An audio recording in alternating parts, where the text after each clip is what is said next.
and I'm the spokesperson for the 3rd Infantry Division. Today we're here to discuss the incident that took place earlier today on the north side of Fort Stewart installation at the 2nd Armored Brigade Combat Team footprint.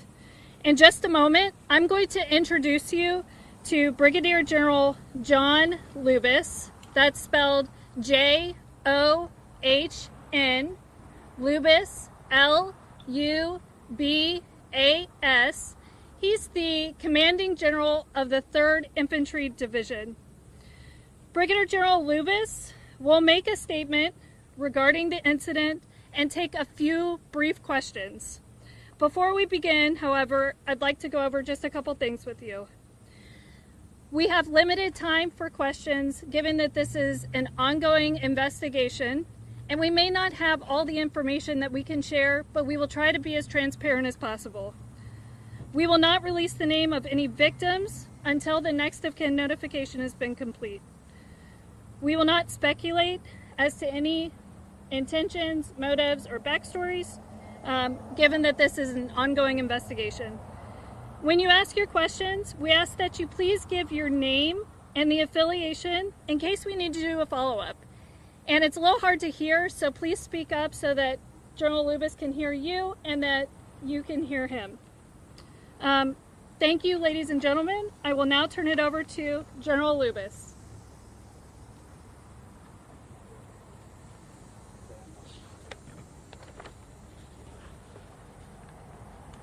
Good afternoon, ladies and gentlemen, and thank you for joining us.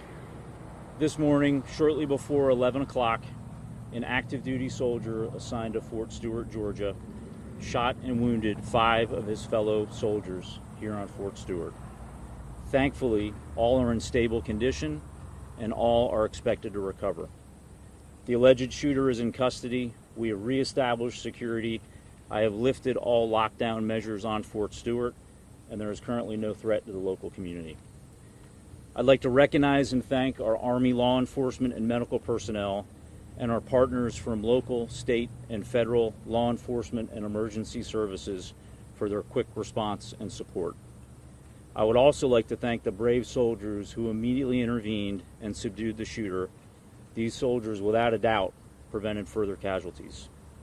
Our wounded soldiers were initially evacuated to Wynn Army Community Hospital right here on Fort Stewart. All arrived in stable condition, and 3 of the 5 required surgical intervention. 2 have been transported to Memorial Hospital in Savannah, Georgia for additional care. We have identified the alleged shooter as Sergeant Cornelius Radford, an automated logistics sergeant assigned to 2nd Brigade Combat Team. Sergeant Radford has not previously deployed to combat. Sergeant Radford has been interviewed by the Army Criminal Investigation Division and is currently in pretrial confinement, awaiting a charging decision by the Office of the Special Trial Counsel. Right now, our primary focus is first on caring for our injured soldiers and their families, and also supporting the soldiers of the Spartan Brigade. All of the families of the victims have been notified, and we're wrapping our arms around them and ensuring we provide them all the support that we can. Before I take questions, I want to remind you that this is an ongoing investigation and we're still gathering questions. And ladies and gentlemen, I'll now take your questions. General Lewis with the Coastal News. Can you give us his what unit he was assigned to and how long he served in the Army? If you didn't mention it. Yeah, he is assigned to one of our sustainment units here in 2nd Brigade Combat Team at Fort Stewart, and I will have to confirm how long he served with us. Yes, sir. Russ Bynum with the Associated Press. As best you can, knowing it's so early, can you walk us through where this happened, what happened in the shooting, and were the victims subordinates of the sergeants, or were they people over him in rank?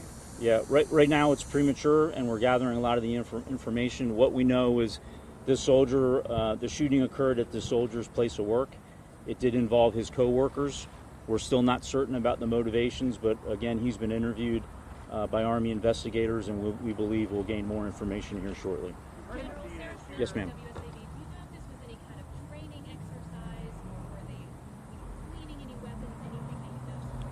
No, ma'am. We don't have any reason to believe it had anything to do with a training event. Other than that, I can't state the motivations for this soldier. We We've heard that the shooter Yes, may sir. have been from Jacksonville, Florida. Are you able to confirm that? We also heard that he may be been arrested for DUI recently. Yeah, at this point, I can't confirm where he's from. We can follow up on that. I do believe he was arrested locally for a DUI that was unknown to his chain of command until the event occurred, and we started looking into the law enforcement databases. Robin, now from the current, can you tell us whether or not that was a military weapon or whether this was a personal weapon that the person brought on base? Yes, ma'am. I can confirm it was not a military weapon, and we believe it was a personal handgun. Yes, sir. What does this mean for ongoing security measures that these situations occur versus weapon? Yeah, I'm very confident in the security of this installation. We've got a great partnership with local law enforcement. As you can see here at our gates, we have armed guards in protective equipment. This one's a bit difficult, and we're going to have to determine how he was able to get a handgun to his place of duty. Alicia, what news for Jax? Has the suspect had any prior disciplinary or behavioral issues on base? No, ma'am, not that we're aware of. But again, it's early in the investigation, but not that I'm currently aware of.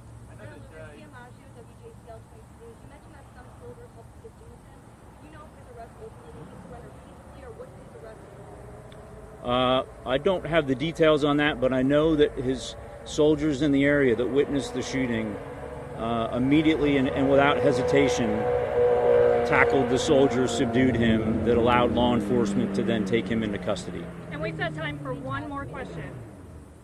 I know that you can't speak to the motivation, but if this turns out to be some situation where somebody had extremist beliefs or maybe classified as a terrorist attack, I mean, how does that change the basis of response or the basis of investigation moving forward? Yeah, currently we have no reason to believe any of that is the case. However, we continuously assess the threat environment, both in the immediate area and across our Army and DoD installations, and we will address the threat level accordingly. Do you have the rank of the shooter?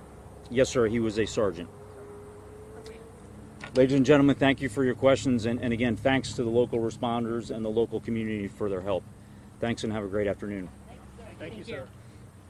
Hey, I'm going to give you the proper spelling. I'm going to give you the spelling of the assailant. The first name is Cornelius. It's spelled Q-U-O-R-N-E-L-I-U-S.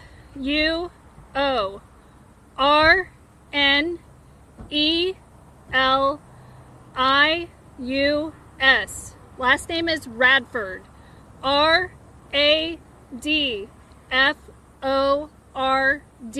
Radford. He's 28 years old. And there was some mention he was second logistics. I didn't get all of that. Yeah, so he is a Automated logistics sergeant. a 92 Alpha With 2nd Armored Brigade Combat. with 2nd Armored Brigade Combat Team. Hey, I'm going to come off the podium now, but if you guys have additional questions that I can help facilitate stuff, we have a whole team of public affairs back here that's here to help. Could I ask you to just repeat your rank to make sure I got it? Yes, it's Lieutenant Colonel. Thank you.